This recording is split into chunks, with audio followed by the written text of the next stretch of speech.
하나님 말씀 함께 보시겠습니다. 요한복음 6장 16절에서 21절입니다.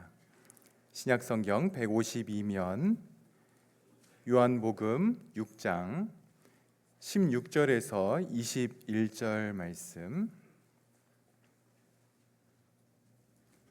요한복음 6장 16절에서 21절까지 제가 봉독해 드리겠습니다. 저물매 제자들이 바다에 내려가서 배를 타고 바다를 건너 가버나움으로 가는데 이미 어두웠고 예수는 아직 그들에게 오시지 아니하셨더니 큰 바람이 불어 파도가 일어나더라. 제자들이 노를 저어 시별이쯤 가다가 예수께서 바다 위로 걸어 배에 가까이 오심을 보고 두려워하거늘 이르시되 내니 두려워하지 말라 하신대 이에 기뻐서 배로 영접하니 배는 곧 그들이 가려던 땅에 이르렀더라. 아멘. 오늘 본문은 오병이어 사건을 직접 경험했던 그러한 사람들 중에서도 오직 제자들만 체험하는 그러한 사건이었습니다. 여러분이 대부분 아시는 사건이죠. 예수님이 물 위를 걸으셨다라는 것 한 번쯤 들어보셨을 텐데 그것이 바로 오늘 본문의 사건입니다. 오늘 사건은요, 예수님이 물 위를 걸으실 수 있는 능력이 있는 분이다, 이것만 보여주는 것은 아닙니다. 오늘 본문을 우리가 좀 잘 이해하기 위해서 꼭 고려해야 되는 사항이 하나 있는데요. 그것은 이 본문이 어디에 위치해 있는가를 우리가 잘 봐야 됩니다. 요한복음 6장은 전체가 오병이어 사건에 대해서 기록한 장입니다. 1절부터 15절까지 오병이어 사건 자체가 기록되어 있고요. 그리고 22절부터 마지막 절까지는 예수님께서 그 사람들을 모아놓고 이 오병이어가 어떤 의미를 가지고 있는지를 설명하시고 가르치시는 부분입니다. 그런데 그 중간에 뭐가 들어가 있냐 하면 바로 오늘 물 위를 걸으신 사건이 그 가운데에 배치되어 있다라는 것입니다. 물론 이것은 시간적인 순서에 의해서 그렇게 되어 있기 때문에 가운데 있기도 하지만 더 나아가서 이것은 오늘 본문이 그냥 그 자체로 어떤 의미를 가진다기보다는 오병이어 사건 안에서 또는 오병이어의 연장선상에서 그 의미를 더 선명하게 해준다라고 볼 수 있습니다. 여러분, 이 사건은요, 누가복음을 제외하고 마태와 마가 그리고 요한이 동일하게 기록을 하고 있는 사건입니다. 그런데 마태와 마가와는 달리 요한은 이 사건을 굉장히 간단하게 그렇게 기술을 하고 있습니다. 다른 복음서들은 예수님이 기도하기 위해서 산으로 홀로 가셨고 제자들이 남겨졌다 이렇게 기록하지만 요한은 예수님께서 사람들을 피해서 혼자 산으로 가셨다라고 기록을 합니다. 또 다른 복음서들은 예수님이 바다 위를 걸어서 제자들이 있는 그 배에 올랐을 때에 바람과 파도가 잔잔해졌다라고 기록을 하지만 요한은 그런 기록을 전혀 하고 있지를 않습니다. 요한에게 있어서 그것은 중요한 요소가 아니었다라는 거죠. 뿐만 아니라 우리가 나중에 보겠지만 21절은 요한만 기록하고 있는 부분입니다. 우리가 오늘 본문을 이해하는 데 있어서 굉장히 중요한 단서가 되는 게 바로 21절입니다. 억지로 자신을 왕으로 삼으려고 했던 사람들을 피해서 예수님은 혼자 산으로 올라가셨습니다. 그리고 남겨진 제자들은 날이 저물자 배를 가지고는 이제 건너편으로 갈릴리 바다 서쪽으로 가기 시작을 합니다. 마태는 예수님께서 제자들을 제촉에서 먼저 보내고 그리고 사람들을 다 보내신 후에 그리고 홀로 기도하러 산으로 가셨다 이렇게 기록을 하고 있는데요. 아마도 제자들과 예수님은 이 사건 이후 오병이어 사건 이후에 가버나움으로 또 갈릴리 바다 건너편으로 가기로 계획이 되어 있었던 것 같습니다. 날이 어두워지고 있었지만 제자들은 배를 몰고 건너편으로 가기 시작합니다. 제자들 중에는요, 어부 출신들이 몇몇 있었고요. 거기에다가 갈릴리 바다에서도 지금 그들이 있는 그곳이 바로 그들이 고기를 잡던 그러한 현장이었습니다. 그러니까 그 동네, 그 바다는, 그 갈릴리 바다는 제자들에게 있어서는 손바닥 보듯이 훤히 잘 알고 있는, 들여다볼 수 있는 그러한 바다였던 거죠. 그럼에도 불구하고 요한은 오늘 사건을 시작을 하면서 제자들의 상황이 쉽지는 않다라는 것을 우리에게 이렇게 보여주고 있습니다. 17절 보시면요. 배를 타고 바다를 건너 가버나움으로 가는데 이미 어두웠고 예수는 아직 그들에게 오시지 아니하셨더니, 제자들이 출발을 할 때 이미 어두웠고 예수님은 그들과 함께 계시지 않았다. 뭔가 좀 불안한 것 같은 그런 상황들을 우리에게 보여주고 있습니다. 배를 띄우고 출발을 한 제자들의 상황은요, 이 땅을 살아가는 성도들과 비슷한 모습을 보여주고 있습니다. 여러분, 우리가 예수를 믿고 구원을 받았지만 아직 본향을 향해서는 도착을 하지 않았습니다. 이 땅에 예수 믿은 이후에 우리의 삶은 본향을 향해 가는 그러한 삶인 거죠. 그런데 그 본향으로 가는 삶이 지금 오늘 본문의 제자들의 상황과 비슷한 것을 보게 됩니다. 여러분, 성도는 세상에 속하지는 않지만 세상 안에서 우리는 살아가게 됩니다. 하나님께서 저와 여러분을 구원하시고는 산으로 올라가서 기도원에서 사람들 없는 곳에서 그냥 말씀 보고 예배도 하고 기도만 하라 이렇게 하시지 않죠. 언제나 교회는 세상 안에 두시고요, 성도들은 세상 안에서 살아가게 하십니다. 그런데 이 세상은 어떤 세상입니까? 하나님을 대적하는 그러한 세상인 거죠. 그 안에서 우리는 성도로서 살아가고 있는 것입니다.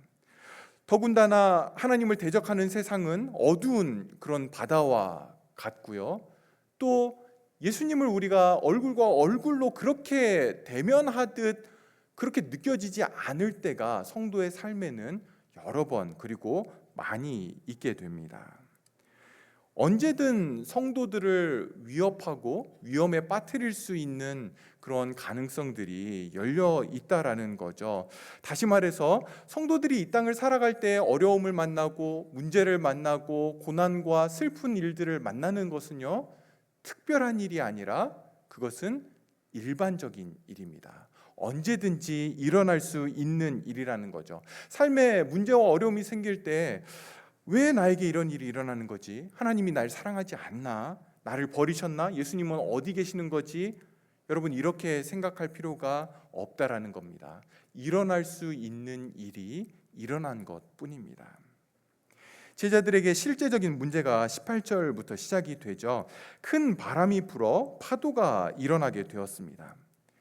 제자들 중에 어부였던 사람들에게 갈릴리 바다에서 어떤 큰 바람, 또 파도, 이런 것들이 일어나는 것을 여러 번 경험했던 제자들이 있었을 겁니다. 요한도 그렇지만 마테오와 마가도 이러한 파도와 폭풍 가운데에 제자들이 있게 되었을 때에 두려워했다라고 하는 표현은 쓰지 않고 있습니다. 어려웠죠. 힘들었을 겁니다. 그럼에도 불구하고 두려워하지는 않았습니다. 마가는 이때가 밤 사경쯤 되었다라고 우리에게 알려주고 있는데요. 사경은 우리 시간으로 하면 한 밤 3시, 4시, 새벽 그때쯤입니다. 제자들이 저녁에 출발을 했죠. 그리고 밤 3, 4시가 될 때까지 노를 저어서 10여리쯤 한 4에서 5km 정도 되는데요. 그 정도밖에 못 간, 한 반도 못 간, 반 정도 간 그러한 상황이었습니다. 그때 주님이 물 위로 걸어서 제자들에게 오시는 것을 보게 되는 거죠. 여러분, 오병이어 사건이 광야에서 일어나게 되죠. 광야에서 먹을 것이 없다라면 생명의 위험이 생길 수 있었던 것처럼 바다에서 바람과 파도는 생명의 위험을 줄 수 있는 그러한 상황이었습니다. 주님이 광야에서 오병이어 사건을 통해서 남자만 5천 명, 그러니까 다 합치면 2만여 명 정도 되는 사람들을 먹이셨던 것은요, 단순히 배고픈 자에게 빵을 주는, 배고픔을 해결해 주는, 배고픔을 만족시켜 주는 그러한 분임을 보여주는 것이 아니라 그분이 생명의 주인임을 보여주는 사건이었습니다. 더 나아가서 영혼의 만족을 주시는 분임을 보여주고 있었다라는 겁니다. 문제는 뭡니까? 빵을 얻어먹은 사람들이 예수님을 무엇으로 알았냐면 자기들의 어떤 육신적인 필요, 자기들의 어떤 물질적인 욕망을 채워줄 수 있는 분으로만 받아들였다라는 거죠. 예수를 믿으면 물질적으로 육신적으로 어떤 필요와 또 그런 어떤 성공, 사람들의 인정, 또 칭찬을 받는 것, 자녀들이 잘 되고 가족이 건강하고 이 땅에서 필요한 것을 만족시켜 줄 수 있는 분으로만 예수님을 알았다라는 겁니다. 물론 그런 것들이 기독교 안에 있죠. 없다는 것이 아닙니다. 또 살아가는 데 있어서 필요한 부분이고 중요한 부분이죠. 그러나 우리의 영혼의 문제는요, 그것과 비교할 수 없을 정도로 수억, 수천만 배 더 중요한 문제가 바로 우리의 영혼의 문제입니다. 광야에서 오병이어 기적을 경험했던 사람들은요, 이 영혼의 문제를 놓쳐버렸습니다. 물질적인 것, 육신적인 문제에 너무 눈이 고정되어 있었기 때문에 영혼의 문제를 보지 못하고 영혼의 만족을 주기 위해 오신 예수님을 보지를 못하게 된 것이죠. 그래서 주님은 그들을 피해서 산으로 홀로 가셨고요. 오늘 바다 위를 걸으시는 이 사건은 다시 한번 주님이 오병이어 사건을 통해서 보여주시려고 했던 것을 제자들에게 드러내시는 그러한 사건이었습니다. 주님은 바다에서 위험에 처해 있는 제자들에게 물 위를 걸어서 다가오셨습니다. 예수님이 물 위를 걸으신 것은요, 예수님이 어떤 그런 능력이 있다라는 것을 제자들에게 좀 보여주려고 했거나, 또는 성경을 읽는 저와 여러분에게 예수님이 한때 물 위를 걸으셨지, 어떤 이런 역사적인 팩트만 그렇게 알려주기 위해서 그러신 것은 아닙니다.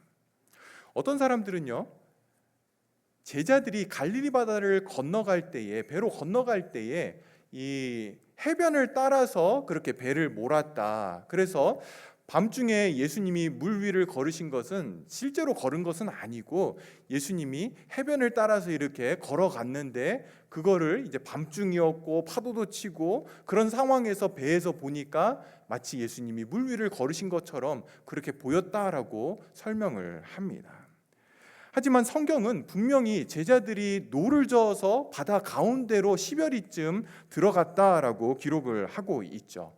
뿐만 아니라 여러분 한번 생각을 해보시면, 만약 제자들이 해변을 따라 배를 몰았는데 큰 바람과 파도가 쳤다라면 그리 어려운 일은 아닐 겁니다. 그냥 해변에 정박을 하고 거기서 잠깐 피해가면 됐는데, 이 제자들이 힘써서 노를 저어서 그 바다를 뚫고 가려고 했던 것을 보면 이들이 바다 한가운데 있었음을 우리는 알 수 있습니다.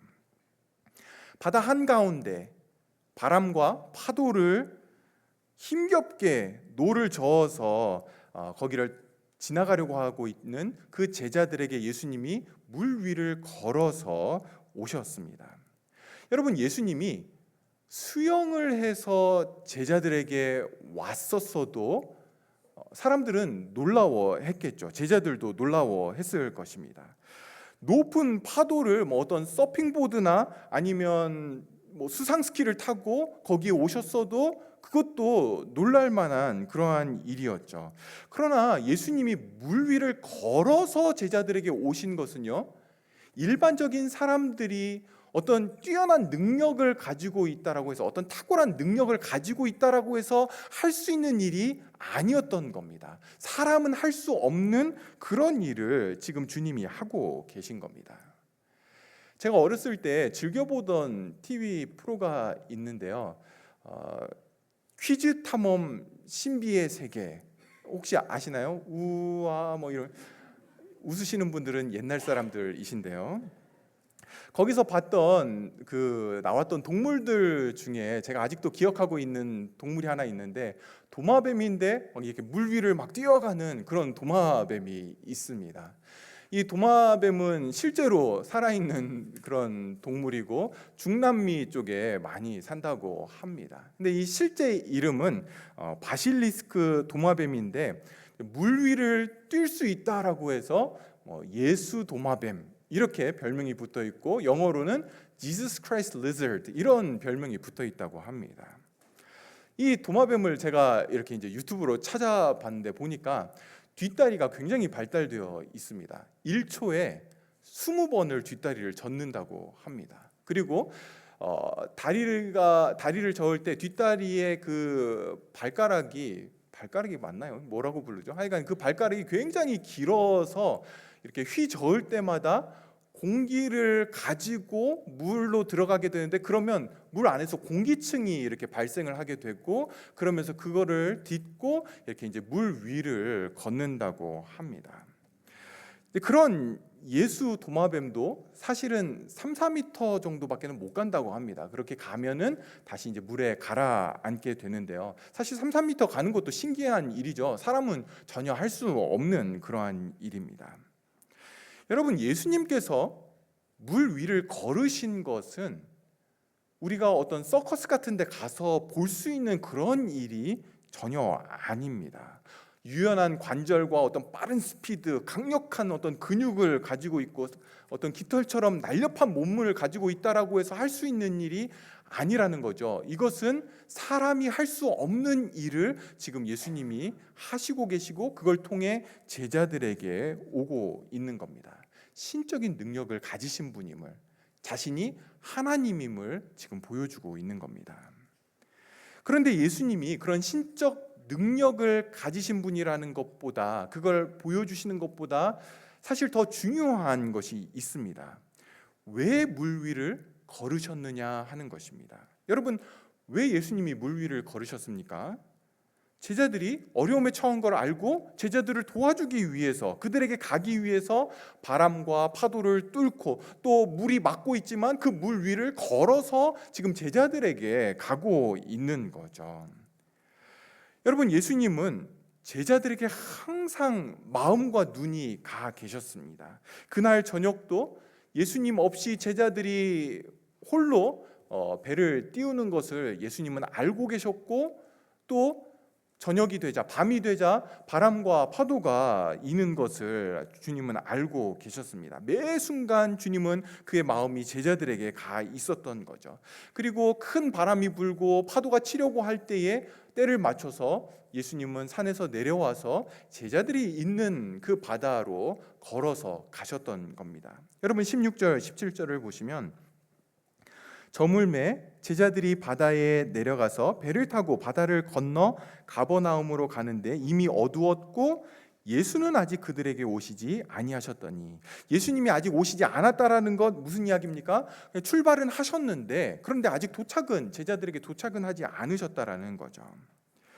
성도 여러분, 이 물 위를 걷는 사건에서 진짜 기적은요, 예수님이 물 위를 걸으셨다라고 하는 그 사실뿐만 아니라 진짜 기적은 예수님이 모든 방해물을 뚫고 모든 불가능한 것을 뚫고 제자들에게 임하셨다라고 하는 것입니다. 일반 사람은 할 수 없는, 상식적으로는, 자연적으로는 있을 수 없는 그런 일이 예수님이 있을 수 없는 곳에 제자들과 함께 계시기 위해 오셨다라고 하는 그 사실입니다. 여러분, 그것은 저와 여러분도 그리고 모든 성도들도 마찬가지입니다.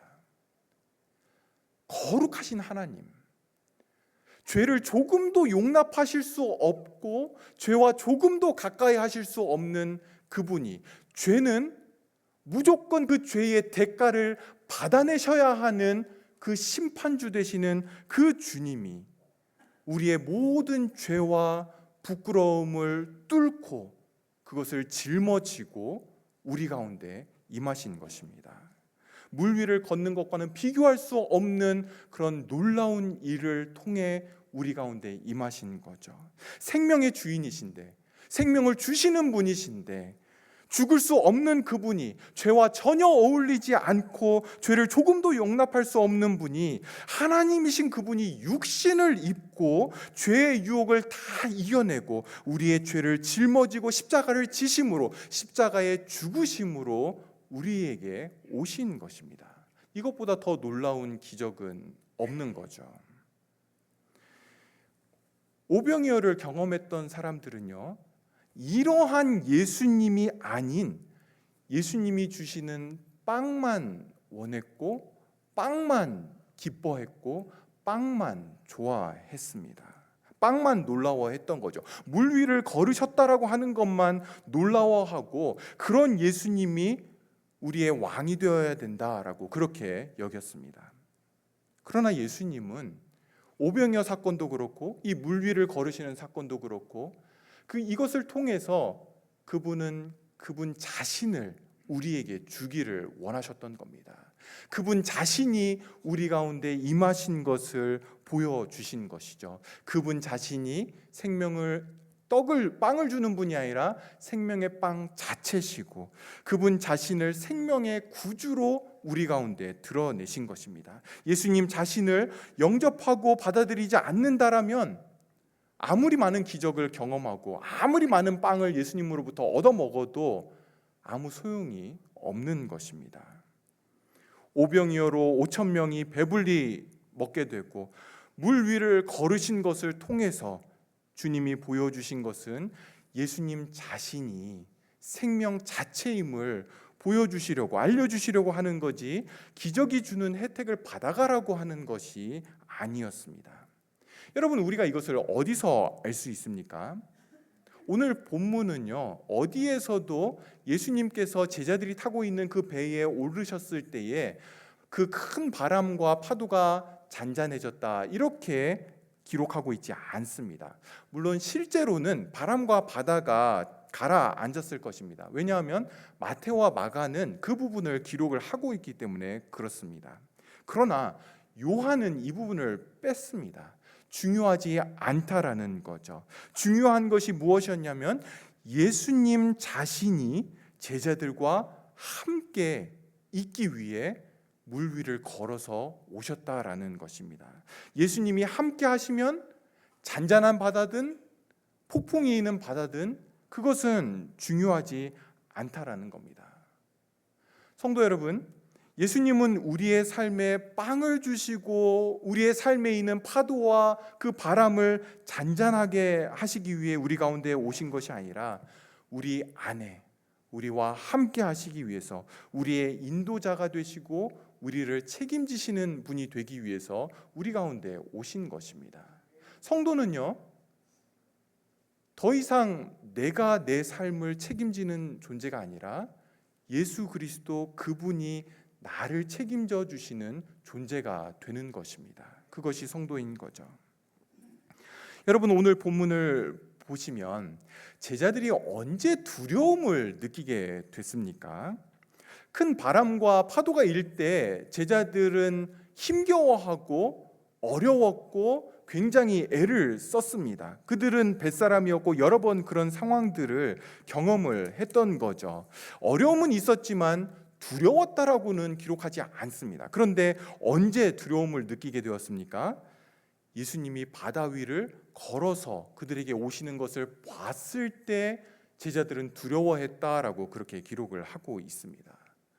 물 위에 어떤 무슨 커다란 물고기도 아니고 어떤 부표도 아니고 뭐 그물이 떠 있는 것도 아닌 실제 사람의 모양을 하고 있는 무엇인가가 제자들에게 다가온 것이죠. 실루엣이 보였던 겁니다. 마테오와 마가는 제자들이 유령이 나타났다라고 그렇게 생각을 했다라고 기록을 하는데요. 거기다가 마가는요, 그러한 유령과 같은 어떤 것이 오다가 예수님께서 제자들을 그냥 지나가려고 했다, 이렇게 기록을 하고 있습니다. 그러니까 파도는 막 일고 있고 바람은 막 불고 있고 배 위에서 막 어쩔 줄을 모르는데 저기에 무슨 사람 같은 실루엣이 유령인 것 같기도 하고, 그런데 가까이 옵니다. 가까이 와서 누구지 하는데 갑자기 예수님이 그냥 지나가는 거죠, 제자들을. 그러면서 곁눈으로 이렇게 쓱 봤던 겁니다. 누군가가 그러더라고요. 귀신은 정면에서 보는 것보다 옆으로 보는 게 더 무섭다라고. 여러분, 제자들이 얼마나 무섭고 두려웠겠습니까? 그런데 이런 두려움, 무서움과 함께 제자들은 물 위를 걷고 있는 분이 예수님임을 알고 두려워했습니다. 왜 예수님임을 알고도 두려워했을까요? 예수님은 그 전에도 여러 번 기적을 일으키셨죠. 그러나 그때에 제자들은 한 번도 두려워한 적은 없었습니다.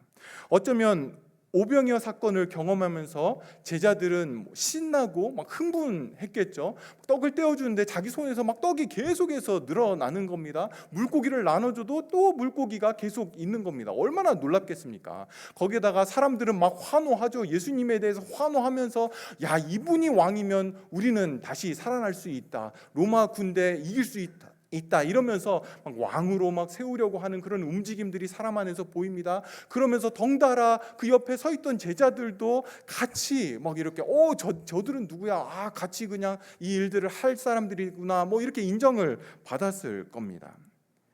그런데 물 위를 걸으시는 예수님은 제자들에게 완전히 다른 충격과 그리고 두려움을 주게 되었던 겁니다.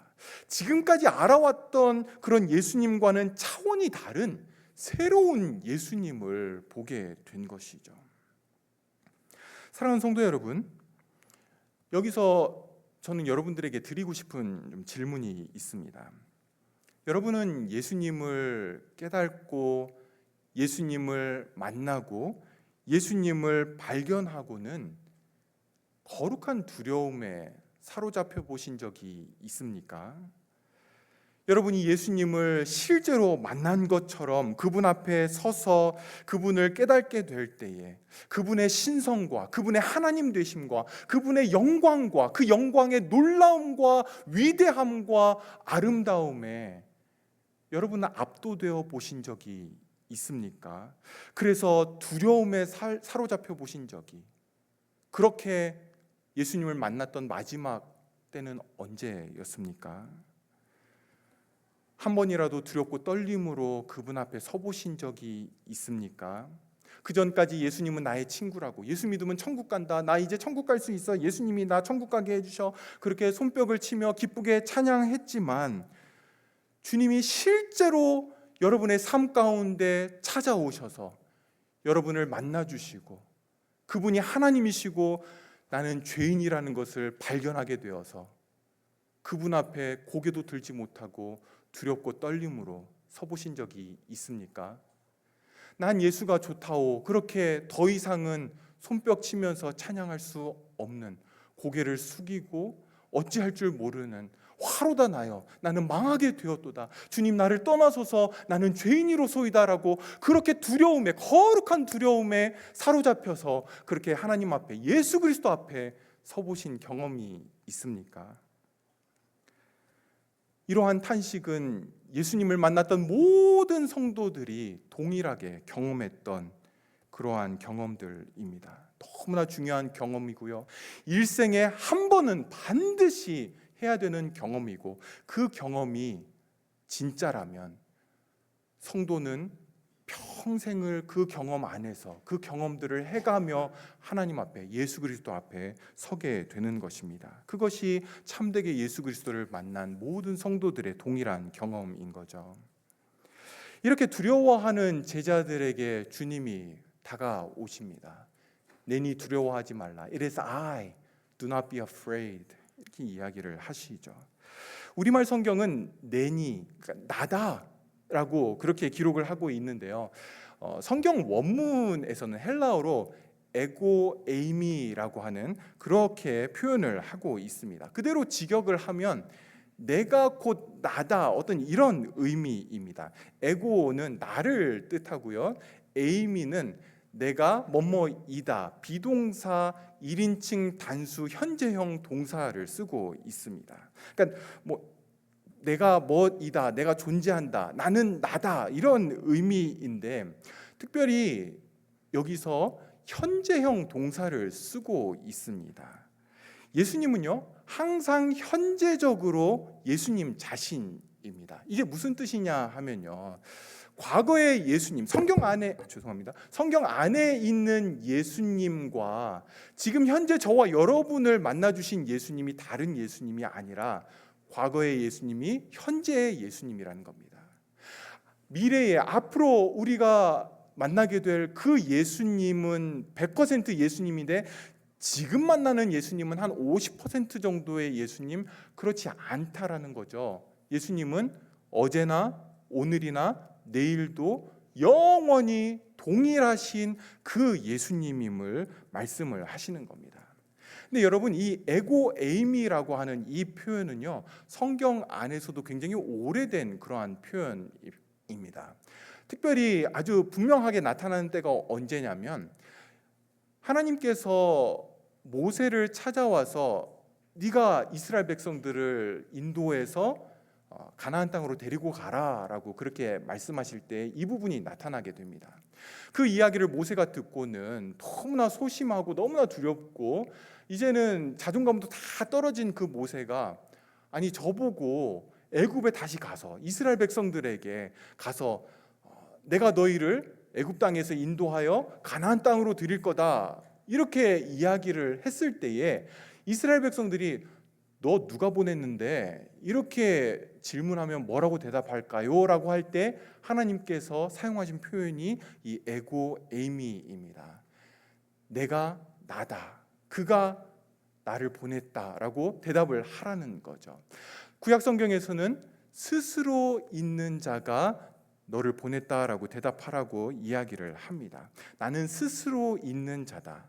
무슨 의미겠습니까? 스스로 계시기 때문에 어느 무엇에도 영향을 받지 않는 그러한 존재라는 거죠.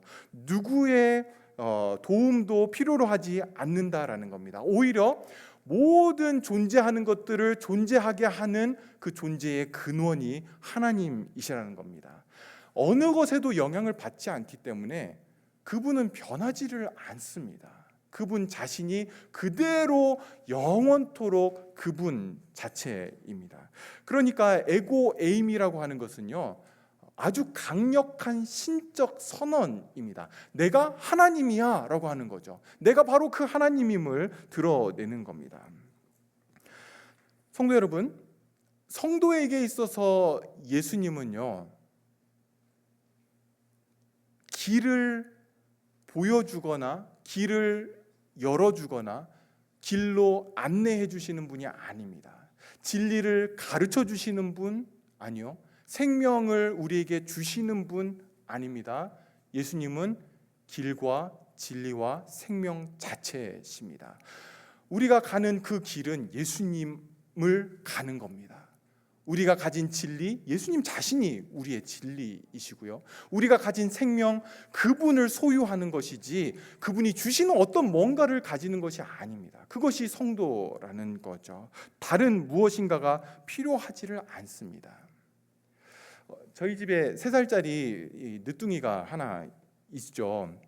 근데 얘가 혼자 잡니다. 물론 지금은 할아버지 할머니가 와 계셔서 저희 옆에서 자긴 하는데, 얘가 혼자 잘 때에 한 3일 중에 이틀은 밤중에 다시 저희한테 오게 됩니다. 근데 오면서 그냥 올 때도 있지만 대부분 이렇게 이제 찡찡거리면서 복도를 지나서 이렇게 오는 소리가 들립니다. 근데 잠도 덜 깼지, 뭐 무슨 꿈을 꿨는지 찡찡거리면서 이렇게 이제 침대 위로 올라오면 제가 어떻게 하겠습니까? 너 무슨 무서운 꿈을 꿨구나. 꿈이라는 건 말이야, 무의식 중에 네가 가지고 있는 생각들이 꿈속에서 나타나는 거야. 네가 요즘 유튜브 많이 보더니 이런 꿈을 꾸는 거야. 유튜브 끊어. 뭐 이렇게 설명하지 않죠. 그렇게 찡찡거리고 오면 어떻게 합니까? 아빠야 괜찮아. 대부분 이제 이렇게 하죠. 엄마 저기 있으니까 괜찮아. 엄마한테 가. 이렇게 이제 이야기를 합니다. 두려워하는 아이에게 다른 설명이 필요 없습니다. 괜찮아, 엄마야, 이거면 되죠. 엄마의 존재 자체면 됩니다. 여러분, 예수님께서 폭풍 속에서 고생하고 있는 이 제자들에게 오셔서 물 위를 걸으시는 모습으로 오시는 그런 예수님을 너무나 두려워하는 제자들에게 나야, 나 두려워하지 마라고 그렇게 말씀을 하시는 겁니다. 늦둥이 안 나왔으면 이 설명 어떻게 할 뻔했겠습니까? 사랑하는 성도 여러분, 우리의 인생의 그 항해를 해 가면서요, 예수님을 믿는다라고 하는 것은요, 바람이 없고 파도가 없고 그리고 문제가 없는, 폭풍 없이 지나가는 그 길을 걷게 되었다, 그것이 아닙니다. 어려움과 아픔이 있고 없고가 우리의 믿음과 신앙을 드러내지 않습니다. 관련이 없습니다. 심지어 예수 잘 믿어도 어려움과 문제가 얼마든지 있을 수 있습니다. 성도에게 중요한 것이 뭐냐면요, 인생의 이 항해를 예수님과 함께 하고 있느냐가 중요한 것입니다.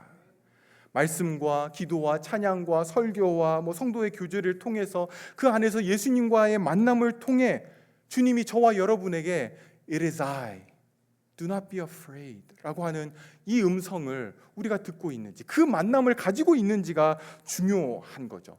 여러분, 어떻게 이 예수님을 만나게 됩니까? 놀라운 기적을 봤다라고 해서 이 예수님 알게 되는 것 아닙니다. 살아있는 동안 들려서 천국 간다고 해도, 천국 갔다 온다고 해도 이런 예수님 알게 되는 것 아닙니다. 말씀 듣고 찬양하는 가운데 눈물 콧물 다 쏟으면서 목이 터지도록 그렇게 기도했다라고 해서 이런 예수님 알게 되지 않습니다. 예수님 자신을 만나야 되는 거죠. 예수님을 인격적으로 만나야 되는 것입니다. 그리고 저와 여러분은 그 예수님을 만날 수 있는 자리에 가 있는지, 그것을 정말 중요하게 여기고 있는지, 만나기를 원하는지, 만남의 기쁨을 누리고 있는지를 살피는 것이 중요합니다. 겉으로 무엇을 하고 있느냐에 속으시면 안 됩니다. 여러분들이 이 자리에 앉아 있다라고 해서 안전한 것 아닙니다. 오늘 본문처럼 예수님을 만나야 됩니다. 성경이 보여주는 방식으로 예수님을 만나는 것이 중요하지, 다른 방식으로 예수님 만나는 것은 위험합니다. 나를 사랑하는 자들이 나의 사랑을 입으며 나를 간절히 찾는 자가 나를 만날 것이다, 성경이 약속하고 있는 그 방식으로 우리는 하나님 앞에, 예수 그리스도 앞에 나아가야 되는 것이죠. 오늘 말씀에서 여러분과 한 가지 더 좀 잠시 보고 싶은 것이 바로 21절입니다. 우리 21절 같이 읽겠습니다. 이에 기뻐서 배로 영접하니. 이 21절은 요한만 기록하고 있는 내용인데요, 물 위를 걸으시는 예수님이 내니 두려워하지 말라라고 말씀하시니까 제자들이 알게 됐죠. 그 걸어오시는 그 신적인 본성을 가지신 하나님이신 그분이 나를 위하시는 분이구나, 나를 위해서 여기에 걸어오셨구나라는 것을 알고는 기쁨으로 영접을 합니다. 배에 들이게 되는 거죠. 그러자 어떻게 됩니까? 배가 곧 그들이 가려던 땅에 가게 되었다, 이렇게 기록을 합니다. 여기 곧 이르렀더라라고 할 때 곧이라고 하는 이 단어, 영어 성경에서는 immediately라고 하고 쓰고 있고요, 즉시 또는 바로 이런 의미입니다. 그러니까 시간적으로 아주 짧은 그런 시간을 가리키는 단어입니다. 제자들이 저녁에 출발해서 노를 애써 힘써 저어서 밤 사경에, 그 3, 4시경에 그냥 4, 5km 갔는데 예수님이 배 안으로 들어오시니까 어떻게 됩니까? 즉시 목적지에 도착을 하게 됩니다. 이것 또한 물 위를 걸으신 것과 함께 또 하나의 표적, 기적인 거죠. 여러분, 요한은 바람과 파도가 잔잔해졌다 이런 이야기 하고 있지 않습니다. 실제로 언제 잔잔해졌는지도 알 수가 없습니다. 오히려 요한은 그 폭풍 속에서도 주님이 배 안에 들어오시자, 함께 하시자 목적지에 더 빨리 도착하게 되었다라는 식으로 오늘 이야기를 지금 마무리를 하고 있습니다. 요한은 성도들이 예수님이 바람과 파도를 잔잔하게 해주시는지, 우리에게 빵을 주시는지 거기에 마음을 두면 안 된다라는 것을 지금 이야기를 하고 있는 겁니다. 이미 오병이어 사건을 경험했던 사람들은 이 부분에서 실패를 했던 거죠. 왜냐하면 온통 마음이 빵에 빼앗겼기 때문에 그렇습니다.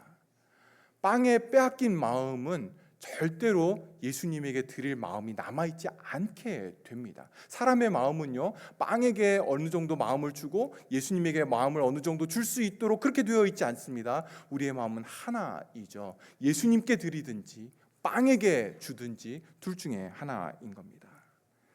사랑하는 성도 여러분, 하나님께서 저와 여러분을 목적이 있어서, 뜻이 있어서 여기에 존재하도록 하셨습니다.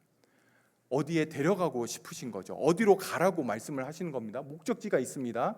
그런데 그 목적지에, 인생의 참된 목적지에 어떻게 갈 수 있습니까? 예수님이 우리의 인생의 배 안에 들어오셨을 때에 폭풍을 지나든 광야를 지나든 오히려 그 고난과 문제와 어려움과 아픔이 우리를 인생의 참된 목적지에 더 빨리 가게 한다라는 것입니다. 예수님 없이 노만 열심히 젖고 있지는 않습니까? 예수님이 우리 안에 계셔야, 예수님이 내 배 안에 계셔야 됩니다. 기도하겠습니다. 하나님 아버지, 예수 그리스도를 빵만 주시는 분으로, 바다와 파도를 잔잔하게 하는 분으로만 알지 않게 하여 주시옵소서.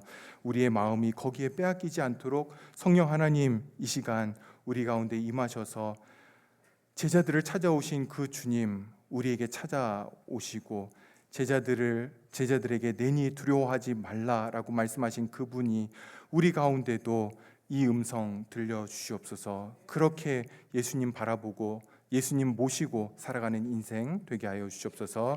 예수님의 이름으로 기도합니다. 아멘.